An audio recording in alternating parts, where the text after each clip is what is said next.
मकफूर अहमद एजाजी और मुजफ्फरपुर, एक नायाब रिश्ता।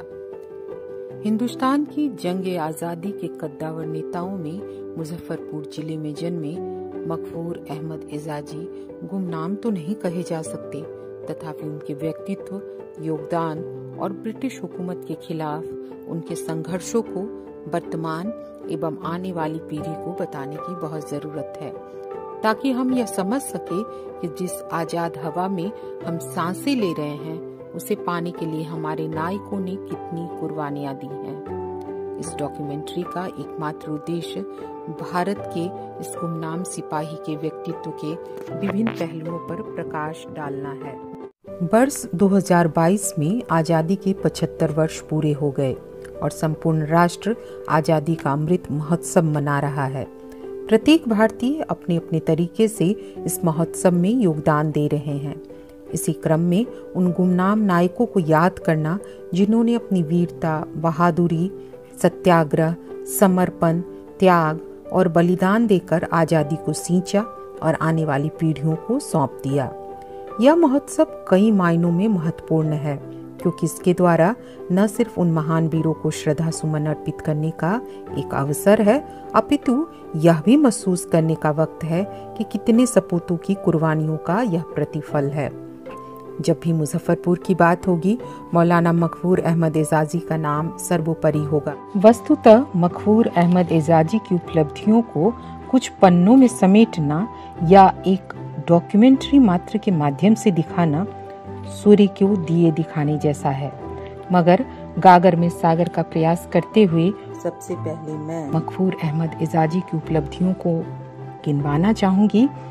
मुठिया अभियान द्वारा स्वतंत्रता संग्राम को नई दिशा प्रदान की, उस्मानी लोगों की परेशानियों को दूर करने के लिए अंगोरा फंड द्वारा सबसे अधिक रुपए जमा किए, रॉलेट एक्ट का विरोध करने के कारण स्कूल से निष्कासित हुए, अपनी विवाह समारोह को भी सार्वजनिक बैठक में तब्दील कर दिया, जहां शफी दाऊदी, बिंदा बाबू, दीप बाबू आदि स्वतंत्रता सेनानी उपस्थित हुए।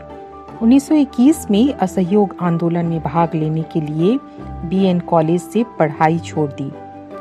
अहमदाबाद में 1921 में संपन्न हुए ऑल इंडिया कांग्रेस कमेटी सत्र में भाग लिया, जहां हजरत मुहानी द्वारा पारित पूर्ण स्वराज का समर्थन किया। असहयोग आंदोलन में मुजफ्फरपुर को प्रमुख केंद्र बनाया और अपने पैतृक गांव दिहुली में पश्चिमी कपड़ों का अलाप जलाया।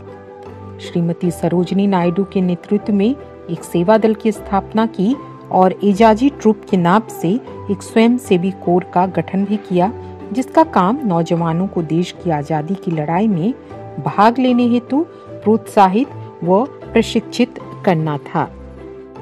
मुजफ्फरपुर नगरवासियों ने उन्हें अपनी सराखों पर बिठाया और नगर पालिका के चुनाव में भारी मतों से विजयी बनाया। स्वतंत्रता पश्चात नगर पालिका के सभापति हुए। उनकी मृत्यु के पश्चात मुजफ्फरपुर में आवास के पास की एक मुख्य सड़क का नाम डॉक्टर एजाजी मार्ग रखा गया। 1960 में मुजफ्फरपुर में आयोजित उर्दू सम्मेलन में उर्दू को द्वितीय राजभाषा बनाने का प्रस्ताव दिया। साथ ही वे मुजफ्फरपुर जिला स्पोर्ट्स एसोसिएशन के आजीवन सचिव रहे, जिन्ना के द्विराष्ट्रीय सिद्धांत का विरोध किया। 1924 से 1927 तक कलकत्ता में रहते हुए उन्होंने faculty of homeopath college Calcutta से डिग्री हासिल की और डॉक्टर मकफूर अहमद एजाजी बन गए। 1930 में डॉक्टर एजाजी सविनय अवज्ञा आंदोलन में हिस्सा लिया और विभिन्न गतिविधियों द्वारा आंदोलन को मजबूत बनाने में अपनी महत्वपूर्ण भूमिका निभाई। 25 जुलाई 1942 को अपने बड़े बेटे की मौत के बाद भी अपने बड़े भाई मंजूर अहसन एजाजी के साथ अगस्त 1942 मुंबई के कांग्रेस स्टेशन में भाग लिया और भारत छोड़ो आंदोलन में सबसे आगे रहे। 26 सितंबर 1966 को लंबी बीमारी के बाद हिंदुस्तान की जंग आजादी का ये अजीम सिपाह सालार, उर्दू का मुहाफिज, हिंदू मुस्लिम एकता के पैरवीकार का देहांत 66 वर्ष की उम्र में अपने एजाजी हाउस में हुआ। भारत सरकार द्वारा भारतीय स्वतंत्रता संग्राम के अनसंग नायकों में से एक के रूप में याद कर उन्हें सम्मानित किया गया। साथ ही ग्रीस में भारतीय दूतावास द्वारा भी उन्हें श्रद्धा सुमन अर्पित किया गया। ऐसे सच्चे सपूत को हम सभी दिल से प्रणाम करते हैं और अपनी श्रद्धासुमन अर्पित करते हैं। धन्यवाद। आप लोगों ने इतनी बड़ी मेहनत करके एक डॉक्यूमेंट्री बना रहे हैं दादा पर, सबसे पहले तो मैं आप लोगों का आभार व्यक्त करता हूं। और मैं उनका चूँकि अंश हूं, इसलिए मुझे कुछ भी कहने में बहुत ही कठिन होती है कि मैं अपने शब्दों को किस तरह से बयान करूं। लेकिन मेरे फादर ने एक बात कही थी उनके ऊपर, नाम रोशन रहे ता क़यामत तेरा, तेरे बेटों की ये लगन देख रहे। तो मैं इतना ही कहूँगा कि आज उनके मरने के बाद आप लोगों ने जो इस तरह से याद किया है, तो मैं चाहूँगा कि इस बातों को आप आवाम तक पहुँचाएं। और उनकी खिदमात बहुत लंबे हैं। उन्होंने गुर्बत में रहकर एक साइकिल पर चलकर और गरीबों और गुरबाओं का हमेशा ख्याल किया, और हमेशा वतन की मोहब्बत उनके दिल में रही, और हमेशा वतन की एकजुहत और लोगों के साथ मिलने और वतन के हर किस्म के हर तबके के लोगों में वो पॉपुलर थे।